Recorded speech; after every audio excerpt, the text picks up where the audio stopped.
ព្រឹកនេះមានអ្វីជម្រាបជូនទស្សនិកជនសូមអញ្ជើញអត់ទៅមានពលមានមួយគឺ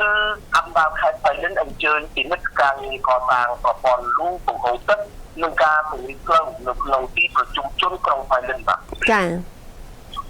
បាទលោកជំទាវបានទៅមកអភិបាលនៃគណៈអង្គការខេត្តបៃលិនអមដំណើរឲ្យអាយដល់ខុសទុកផល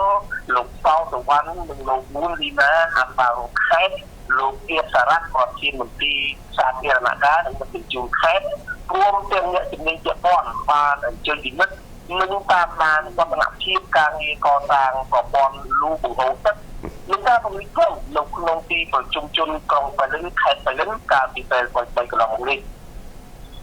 ការត្រួតពិនិត្យនេះគឺធ្វើឡើងក្នុងគោលបំណងដើម្បីតាមដានសកម្មភាពនិងគុណភាពនៃការកសាង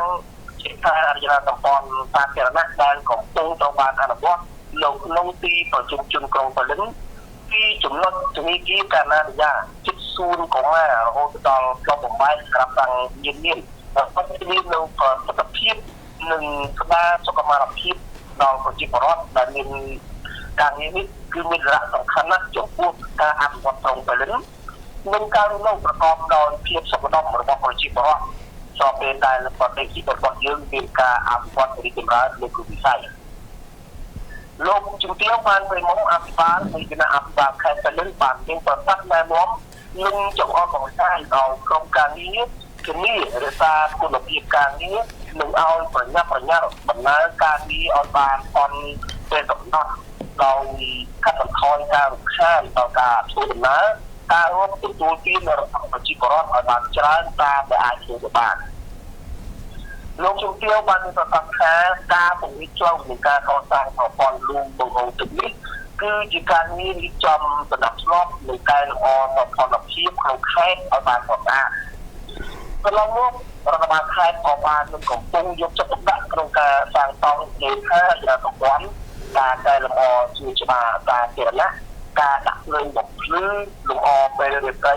ការសម្អាតអនាម័យបរិស្ថាននៅតាមទីផ្សារសាធារណៈនិងនៅតាមតំបន់រមណីយដ្ឋានទេសចរណ៍នានាជាដើម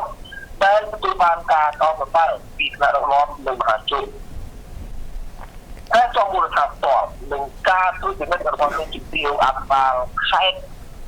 និងអង្គភាពជំនាញជុំវិញខេត្តគឺបានបង្ហាញពីការយកចិត្តទុកដាក់និងឆន្ទៈដ៏មុតស្រួចក្នុងការលើកកម្ពស់សារភាពឯកសារអចលនសម្ព័ន្ធមូលដ្ឋានដែលជាគន្លឹះមួយក្នុងការអភិវឌ្ឍសេដ្ឋកិច្ចសង្គមនិងទាក់ទាញវិនិយោគទុននិងជាកិច្ចការបង្រៀនកម្សាន្តនៅក្នុងខេត្តបៃលិនបាទពលរដ្ឋទីខេត្តបៃលិនដែលបានទីប្រជុំនេះសូមចាប់ផ្ដើមបាទចាអរគុណច្រើនលោកពឿនសម្រាប់សេចក្តីរាយការណ៍ចេញពីខេត្តបៃលិនព្រឹកនេះជម្រាបលាជួបគ្នាឱកាសក្រោយទៀតបាទសូមអរគុណសូមជម្រាបលាបាទ